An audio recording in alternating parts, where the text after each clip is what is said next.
वैसे तो हिंदू समाज में साल भर में बहुत से पर्व मनाए जाते हैं और हिंदू साहेबानों द्वारा बच्चे के जन्म से लेकर व्यक्ति की मृत्यु तक बहुत से कर्मकांड करे व करवाए जाते हैं। उन्हीं कर्मकांडों में से एक है श्राद्ध, पिंडदान व तर्पण, जो व्यक्ति की मृत्यु के उपरांत उसकी गति कराने के लिए किए जाते हैं। और तो और इन कर्मकांडों को अनिवार्य रूप से करने के लिए हमारे धर्मगुरु, कथावाचक, संत, शंकराचार्य वकालत भी करते हैं और उनके द्वारा श्राद्ध करने से पितरों अर्थात मरे हुए पूर्वजों की मुक्ति भी बताई जाती है। ऐसे में सवाल उठता है, क्या श्राद्ध करना सही है? क्या श्राद्ध आदि कर्मकांडों को करने की अनुमति हमारे पवित्र धर्मशास्त्र देते हैं? और पितरों के उद्धार की शास्त्र अनुकूल विधि कौन सी है? तो चलिए एक एक करके इन सभी सवालों के उत्तर जानते हैं। दर्शकों, हर साल भाद्रपद की शुक्ल पक्ष की पूर्णिमा से पितृपक्ष की शुरुआत होती है और इसका समापन आसौज यानी आश्विन माह की अमावस्या को होता है, यानी पूरे 16 दिन पितृपक्ष चलता है। इन 16 तिथियों में जिस तिथि को जिसके पूर्वज की मृत्यु हुई होती है वह हिंदू साहेबानों के बताए अनुसार श्राद्ध करता है और गया में जाकर पिंडदान करता है, क्योंकि हिंदू साहेबानों का कहना है कि जो गया में जाकर पिंडदान करता है उसकी 7 पीढ़ियों के पितरों का उद्धार हो जाता है। लेकिन आपको हम बताना चाहेंगे कि पवित्र श्रीमद् भगवद गीता को पूरा हिंदू समाज शिरोधार्य मानता है और हमारे धर्मगुरु भी कहते हैं कि गीता जैसा कोई शास्त्र नहीं है। इसी पवित्र श्रीमद् भगवद गीता के अध्याय 9 श्लोक 25 में लिखा है कि पितरों को पूजने वाले पितरों को प्राप्त होते हैं, भूतों को पूजने वाले भूतों को प्राप्त होते हैं। अर्थात भूत पितृ पूजने वाले यानी श्राद्ध पिंडदान करने वाले भूत पितृ बनते हैं, जिससे सिद्ध होता है कि श्राद्ध, पिंडदान व तर्पण तथा मृत्यु के उपरांत किए जाने वाले सभी कर्मकांड जैसे अस्थियां गंगा में बहाना 13वीं, 17वीं, महीना, 6 माही, वर्षी आदि आदि शास्त्र विरुद्ध मनमाना आचरण है, जिससे पितरों का उद्धार तो दूर रहा,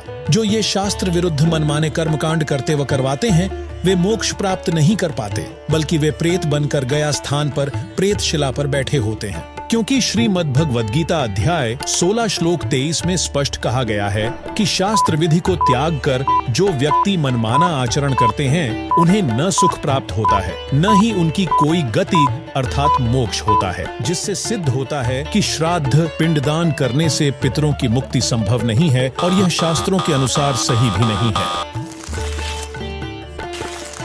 दर्शकों, अभी आपने गीता जी में देखा कि श्राद्ध आदि कर्मकांडों को करने के लिए गीता में मना किया गया है। साथ ही 18 पुराणों में से एक मार्कंडेय पुराण गीता प्रेस गोरखपुर से प्रकाशित के पेज नंबर 250 से 251 पर रौच्य मनु की उत्पत्ति कथा में लिखा है कि एक रुचि नामक ऋषि था। वह ब्रह्मचर्य का पालन करते हुए वेदों अनुसार साधना करता था। उसने विवाह नहीं कराया था। वह जब 40 वर्ष का हुआ तब उसे अपने 4 पूर्वज पिता, दादा, परदादा तथा तीसरे दादा जो शास्त्र विरुद्ध मनमाना आचरण करके पितृ भूत योनि में भूखे प्यासे भटक रहे थे, एक दिन उन चारों ने रुचि ऋषि को दर्शन दिए तथा कहा कि आपने विवाह क्यों नहीं किया, विवाह करके हमारे श्राद्ध करता। रुचि ऋषि ने कहा कि हे पितामहो, वेद में श्राद्ध, पिंडदान आदि कर्म को अविद्या अर्थात मूर्खों का कार्य कहाँ है? फिर आप मुझे इस शास्त्र विरुद्ध कर्म को करने को क्यों कह रहे हो? पितरों ने कहा कि यह बात सत्य है कि श्राद्ध आदि कर्म को वेदों में अविद्या अर्थात मूर्खों का कर्म ही कहाँ है। इससे स्पष्ट है कि हमारे धर्मशास्त्र पवित्र चारों वेद व इन्हीं चारों वेदों के संक्षिप्त रूप श्रीमद् भगवद गीता में श्राद्ध आदि कर्मकांडों को करने की अनुमति नहीं है, जबकि जितने भी हिंदू साहेबान हैं वे भक्त समाज को शास्त्र विरुद्ध ज्ञान देकर उनके मानव जीवन के साथ धोखा कर रहे हैं। इसलिए सभी हिंदू भाई समय रहते संभल जाओ और इस धोखे से बचो। दर्शकों, इसी से संबंधित सुनिए यह सत्य घटना। एक बार क्या था, परमात्मा कबीर जी काशी में गंगा घाट पर चले गए। गंगा का एक घाट बना हुआ है, वहां पर ये ब्राह्मण लोग सूर्य को यानी ऐसे सूर्य की तरफ मुंह करके गंगा से जल उठावें और वहीं डाल दें। कबीर साहब बढ़कर उसमें गंगा में घुटनों पानी में और ऐसे नौकरन लगे गंगा के जल को पटरी पर फेंक रहे पूरी स्पीड तक। अब वो सारे पंडित जी अपना काम छोड़ के कबीर साहब की ओर देखने लगे। कहने लगे, वो कबीर ये क्या कर रहा तू? कबीर जी बोले, आप क्या कर रहे हो? मैंने ना पूछा, तुम क्यों पूछ रहे हो मेरे से? पहले आप बताओ आप क्या कर रहे हो? कि हम अपने पितरों को स्वर्ग में जल भेज रहे हैं।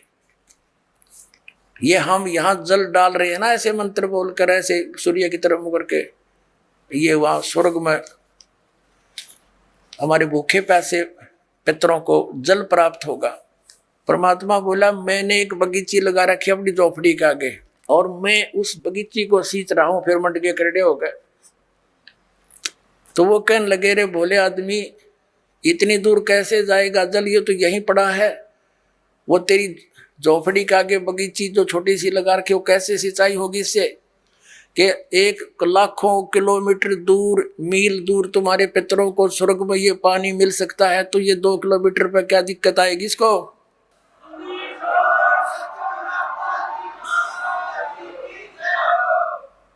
तो उनकी चौंध टूट गई। पंडित जिया ने फिर अपना गलती स्वीकार की, मालिक की शरण ग्रहण करी। अब हमारे पूर्वजों को तो पता नहीं था और ना उनके गुरुओं को पता था। अब जैसा वो मार्गदर्शन करके भोले भाले उनके अनुसार चल पड़े। पहले तो इसे भोले व्यक्ति थे, एक भोला सा किसान था, उसके लड़का उत्पन्न हुआ उसकी पत्नी का। उसकी माँ ने कहा बेटा जा अपने गुरुजी को ला बुला के होम करानी है, होम। अब वो कति सी दासा था, वो गुरुजी के पास गया। गुरुजी परमात्मा ने दया करी है, हमारे लड़का उत्पन्न हुआ है, मेरी माँ ने कहा है हमारा घूम कर दे, घूम। अब गुरुजी समझ गया भोला बाला, अच्छा भाई पर नो बता 100 रुपये की करवाओगे घूम, या 2.25 की, 5.25 की, 10.25 की, 11 की, बता। कहने लगा किसान के गुरुजी हम तो गरीब से आदमी हैं, हमारा 100 रुपये की घूम कर दे। अच्छा भाई साहब, वो सामने बैठा दिया यजमान। गुरुजी बैठ गए अपने आसन पे और हवन शुरू कर दिया। अब उसने कहा कि जैसे मैं बोलूं ऐसे ही बोलना, ऐसे ही क्रिया करना तू सारी। अच्छा जी। अब पंडित जी कहे भूर भवे, उसने ना बोलना फुर फुर करे।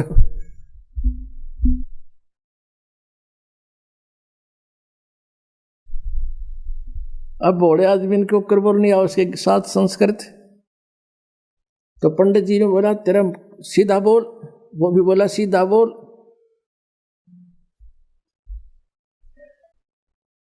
अब उस गुरुजी ने उसका थप्पड़ मारा, एक उसने दर दिया।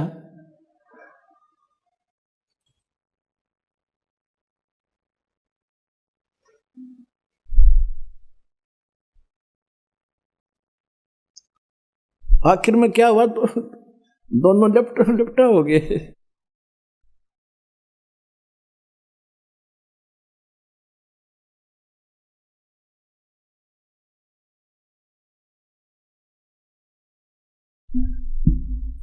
और किसान तगड़ा था, पंडित जी दाब लिया उसने नीचे।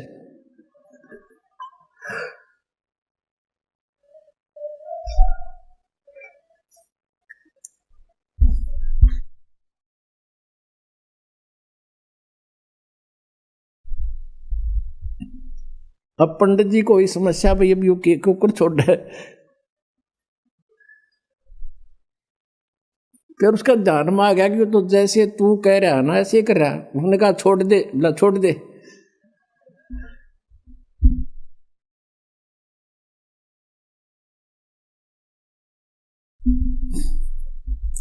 तो दोनों भिन्न भिन्न हो गए। अब वो किसान ने सोचा कि इस ऊम में, इस घूम में, ये सारा प्रोसीजर होता होगा।